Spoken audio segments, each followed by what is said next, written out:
So I came across the game. I was just on Steam browsing. Yeah. What can I play? Because they're doing a Steam sale, I think the last week or two.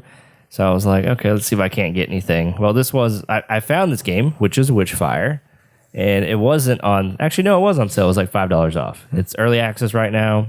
Got it for $35. Normally it's $40. This game trailer released back in 2022, and it kind of looked like Dark Souls meets, there was another game that came out before that. I can't remember it, but it's kind of had like this Dark Souls-y sense to it and look with guns. So I was like, oh, okay. New World. Kind of like New World. Oh, yeah. Dark that Souls. vibe, yeah. So I was like, okay. Which just came out on console. Yes, it did. They've been advertising the shit out of that. What? They've been advertising the shit out of that. Yeah. So I was like, okay, I'm looking for like a new experience. Let me jump into it and kind of see what it is. So, but what is Witchfire? It's a single-player, first-person shooter game developed by Astronauts, a small independent game studio based in Warsaw, Poland. The team consists of experienced developers who previously worked on games like Painkiller and Bulletstorm. So we like Bulletstorm. I was going to say, I saw in here, I don't know why they're called the Astronauts or whatever, because in the trailer, I wonder if they renamed, because they showed People Can Fly, and I saw that, I was like, Bulletstorm, immediately came to mind, because I knew they did that, and then, yeah, it makes so much more sense now, watching this. So, Witchfire combines elements from Soulslike, extraction, and roguelike genres, offering a challenging, satisfying experience with multiple paths to victory. The game takes place in an alternative world where witches and magic are real and dangerous. So, it's a dark fantasy setting with witches as a central threat. Souls-like gameplay with permadeath and character progression. Extraction mechanics allowing players to extract valuable resources, which is Witchfire that you find from killing people and finding it in the world. From defeating enemies, roguelike elements including procedurally generated levels and random item drops, multiple paths to victory, which different playstyles and strategies, and then early access is going to last for about 9 to 12 months, it said. Yeah. So far, it's been pretty good. The look is kind of really what got me. And, what's the other game that we like to play? It's kind of like this third person Remnant, yes. It kind of like had that Remnant vibe too, and I was like, ooh, I see a little bit of that for sure. I could get into this. So you jump in, they kind of give you like a rundown of the story that they're like priests, the holy priests, and they're trying to purge the world of this evilness, which would be, I don't know exactly, but there's evil, and you're a special kind of priest that could use magic. And so they send you out into the world to kill the evil and use your magic and level up and do all the things that you would do in a game like this. So you have 6 different classes, the Butcher, the Shadow, Penitent, the Hunter, the Slayer, and the Saint.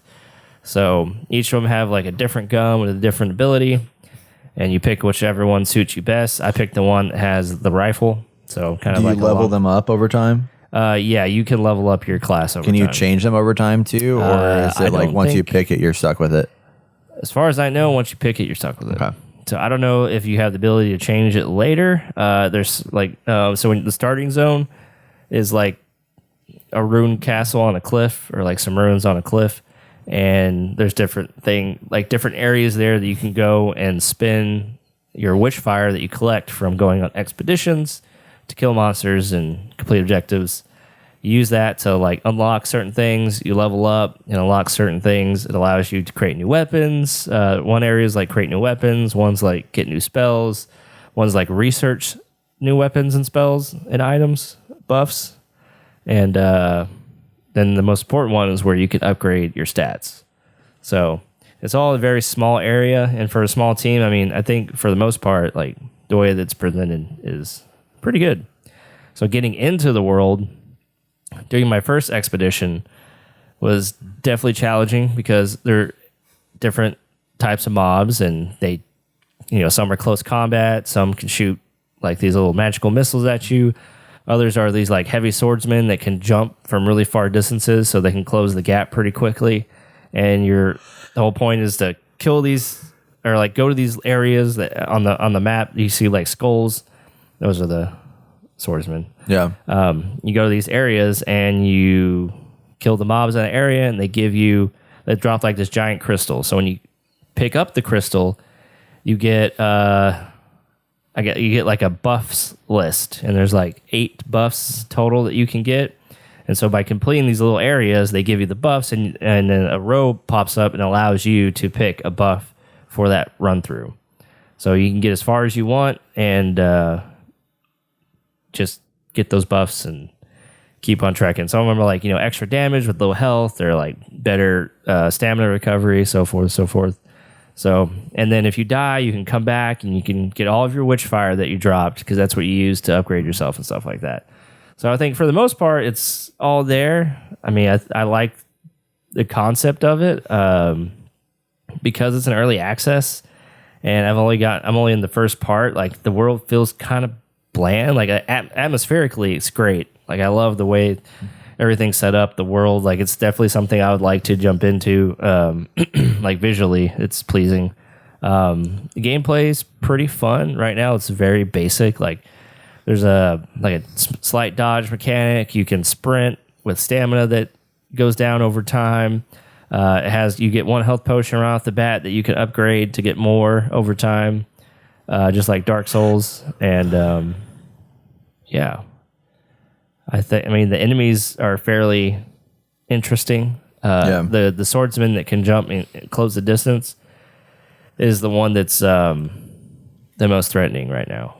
Okay. All the other ones are pretty, like, you just shoot them from afar. Since I have a rifle, I got to shoot them from afar. I can kill them. I have plenty of ammo. There's ammo drops along the way that you can replenish your ammo, so you're never really hurting for ammo. Especially if you're just doing a run to get some Witchfire in order to upgrade yourself a little more. Like, it's pretty straightforward. So for the most part, like, yeah, I like it. Would you say it's like is it a roguelike or is it not? Yeah, it kind of is a roguelike, but it sounds like you're doing runs, but it doesn't sound like you like start over. Like, it just seems like you just restart that level or whatever if you die, but it feels like it has some roguelike influences for sure. Well, like the roguelike, I think it's... Oh, it does say here, through the each completed encounter strengthens you and your arsenal through the roguelite system called Arcana. Yeah, so those crystals that you get that gives you buffs, like, you get to keep those through that whole play session until you leave that expedition or you die. Mm. And so you lose all of that. So when you come back, you have to gain all that back again. Yeah. By going to those areas and clearing out mobs. Okay. The story isn't like anything crazy right now. Like, it's early access. So I think the appeal, the draw is not... It's more on the gameplay. Still there. Like, it's kind of like lost its luster after a few hours of gameplay. Yeah. I obviously want to play more and get a little farther because I'm only in the first expedition area. I'm just trying to level up, and I'm just like, this would be really awesome. I mean, I assume they're going to have a co-op. They should have a co-op. This would be really cool. Like, maybe later in the game, there are like challenge areas for co-op or something. Because I think it'd be really cool to have you and a buddy, different class, like, go in and just wreak havoc. Like, there's some cool stuff. And I haven't really upgraded much of anything either. Like, I only have the one. Actually, I just got a second magic ability, which is like a fire burst. And the first one I had, it was like a stun. Yeah. So it would just like push out a wave and I'd stun enemies and stuff. So yeah, visually looks great. Yeah. It plays great. Like, there's no stutter, there's no lag. Everything's very fluid. Yeah, it seems nice and smooth, which, I mean, Crazy Bulletstorm, it makes sense. They came from, like, I think id Software background, so yeah, they got that fast-paced action down pretty well. So yeah, it's really interesting. I mean, they say on their page here, it's like a blend Souls-like, extraction, and roguelite genres. And I get all that. It actually reminds me a lot, not just from a stylistic standpoint, of Hunt Showdown. Mm-hmm. And then Hunt Showdown has that, the HUD, or the UI looks a lot like Hunt Showdown too. Mm-hmm. And it's an extraction shooter. So it's like, there's definitely some interesting kind of correlations that I wouldn't be surprised if they pulled some inspiration from that too. Definitely. But I'm sure they had. It's cool. Yeah. Yeah, I think it's worth picking up. I mean, if you want something new to play, to dive into, obviously it's still early access, so there's not too much there, but there's enough there to dig your teeth into to get a feel for the game, and it's fairly cheap. I'm probably going to wait till it comes out full. They did say in here that they have no plans of changing the price after leaving early access, so that's good. Okay. That's nice. Yeah, so I might just wait till they finish it out completely and dive into it. I think so. But yeah, it looks sick though. Yeah, I think it'd be nice because I'll probably drop off this game here in the next few weeks, and then once it's released, I'll be like, oh yeah, I have that game. I want to try it out again, and I'm sure they'll have a bunch of new stuff. And there's a bunch of games like that, like Dark Tide. Yeah. More recently, we got back into it, and we're like, oh, there's just so many things wrong with this game, and now it feels like an actual complete game.